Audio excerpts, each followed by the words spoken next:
Hey beautiful people, this video is about what is the best measure of project success or failure, and it focuses on practical metrics. On paper, your project is successful, but you have this nagging feeling that there's a bunch of stuff under the covers that you don't really know about that's going to come and bite you in the proverbial before you actually declare complete on your project, and that ultimately your customers aren't going to be satisfied. Let's look at some practical metrics that will help you get things back on track and ultimately deliver satisfaction for your customers.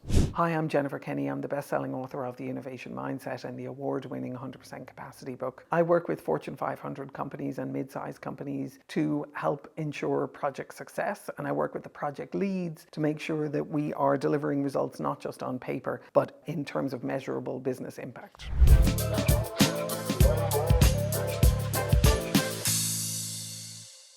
So when we think about the best measure of project success, there of course isn't just one best measure of project success. That'd be way too easy. There are, I believe, 5 measures of project success. And those 5 measures of project success are the basic one, the one that we all subscribe to, the one that you learned when you were a junior project manager and you were looking to be able to improve your knowledge around kind of how projects work. So there's the good old iron triangle, which is time, budget, and scope. If you don't have good practices in place for managing that as a foundation, then that's where you start. That is your most basic one. I'm actually a foundation engineer by training, and part of the reason why I got into this work is because I kept seeing us not having good foundations on our projects and not being able to understand what are the foundational metrics and what are the foundational practices. Obviously moved beyond the foundation now at this point, but the foundational elements are most definitely time, budget, and scope, sometimes referred to as the iron triangle, making sure that those are actually in alignment with each other and that you're paying attention to all 3, but recognizing that that alone is not enough. So let's talk about the second one, which is satisfaction. Satisfaction can be considered something that is vague or nebulous. And so what we've done over the years is we've tried to nail it down, and we call it requirements. I have a problem with the term requirements because requirements presupposes that your customer knows exactly what they want. Now, I don't know about you, but if I go shopping, if I'm looking for something, unless it's something really simple, like I need 6 apples or I need, a piece of fish for dinner, then I'm not even sure exactly what it is that I'm looking for until I see it. Even with a piece of fish for dinner, I go to the fish counter, have a conversation with the guy behind the fish counter. I go, what's the freshest? What's the newest? What would you recommend? What's a good price? And I'm looking at all these different parameters. If you think that your customer can nail down parameters on something as incredibly complex as a piece of technology, be it information technology or new technology for a product that your company is delivering, then you're fooling yourself and you're fooling your customer and you're not really acting in integrity. Because if you yourself don't know for something as simple as what you're going to have for dinner, the chances of your customers knowing for what it is they're going to have 6 months, 9 months, 12 months, 3 years out from now is very, very slim.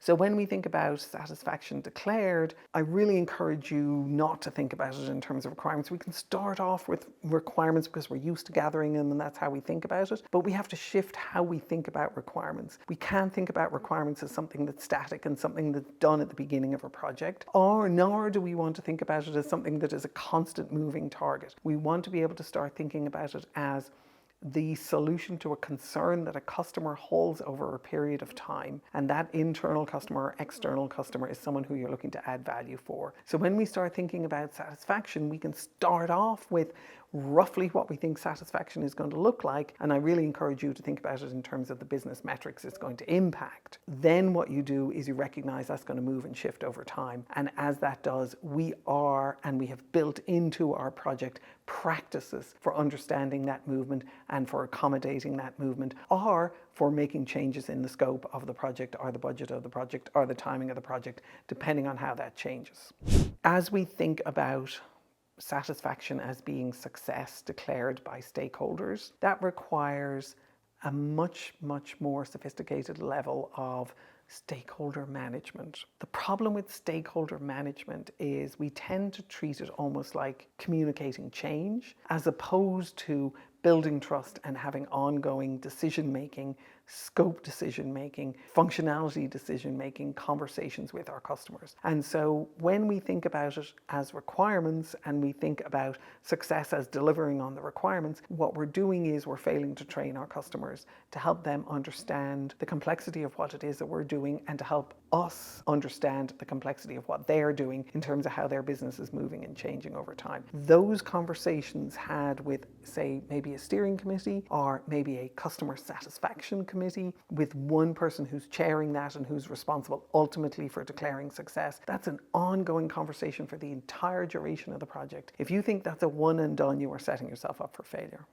Third metric that I would consider to be very important is value delivered.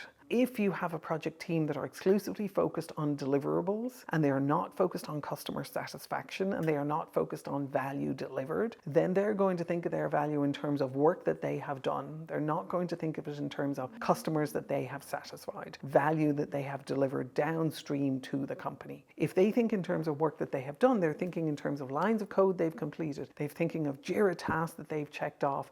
They're thinking in terms of boxes that they've checked based on the structure of your project or how it is you're managing your project. Reaching the end of a phase might be a definition of done for them. Those definitions of done are definitions of work progressing. They're not definitions of customer satisfaction. If you can't pay attention and can't help your people pay attention to customer satisfaction, understand what that means, understand the impact of it, understand the impact of those the metrics that by which it's going to be measured within your company, you are setting yourself up for failure. One of the other things that I look at when I look at successful projects is, are they sustainable? So many projects will look good on the surface and they will be meeting deadlines and they'll be within scope and someone will be kind of pushing them forward, but they'll have a lot of technical debt, or they'll have taken risks that we haven't accounted for. So when I look at the sustainability of a project, I look at how much technical debt they're carrying, I look at what risks that they've taken, and look to understand what the impact of those is going to be down the road in terms of how sustainable that project is and whether or not, as a team delivers on a project, they inherit a bunch of technical debt that now has to be dealt with, and then their next project has already reduced their capacity. The debt has already reduced their capacity by about 30% before they even begin their next project.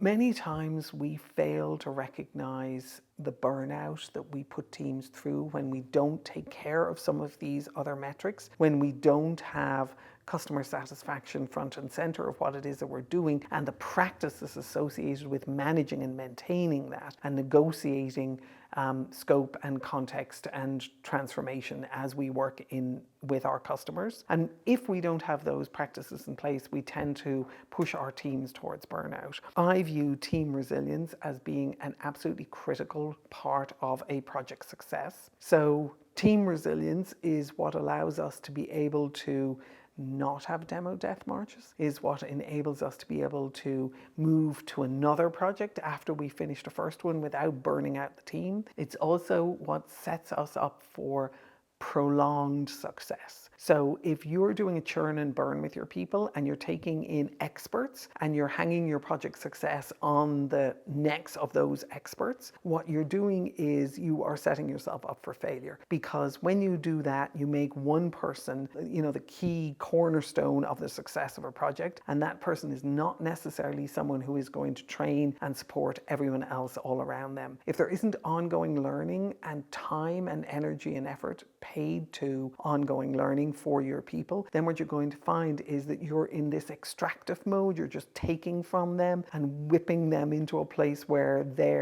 you're hoping they're going to be able to deliver on the success of your project. You're going to beat them up and they're going to get burnt out and exhausted. If you are paying attention to, are we building capacity individually and collectively, now you're setting your project team up for higher and higher levels of excellence. So the 5 things that I would consider to be the most important measures of project success are your baseline, your time, budget and scope, absolute baseline, your satisfaction, designed and declared and maintained ongoingly, your value delivered, which is also going to shift and change a little bit as people become more understanding of the value that you're creating, your sustainability check in terms of how much debt you're carrying and how much risk you've assumed, and then I think one of the most important ones, your team resilience. If you're not building capacity and resilience within your team, you are not setting yourself up and them up for long-term success. As you go through this process, I cover a bunch of the thinking underneath this in my white paper called Execution by Design. Strongly recommend that you read that. Let me know what you think about it. It's free. It's available to you on my website, www.jenniferkenny.com. Free resources. Download it. Let me know what you think of it. And as you work through these difficult design and planning and growth conversations, I wish you the absolute best of luck. And I hope these videos serve you and help you in doing that. Take care.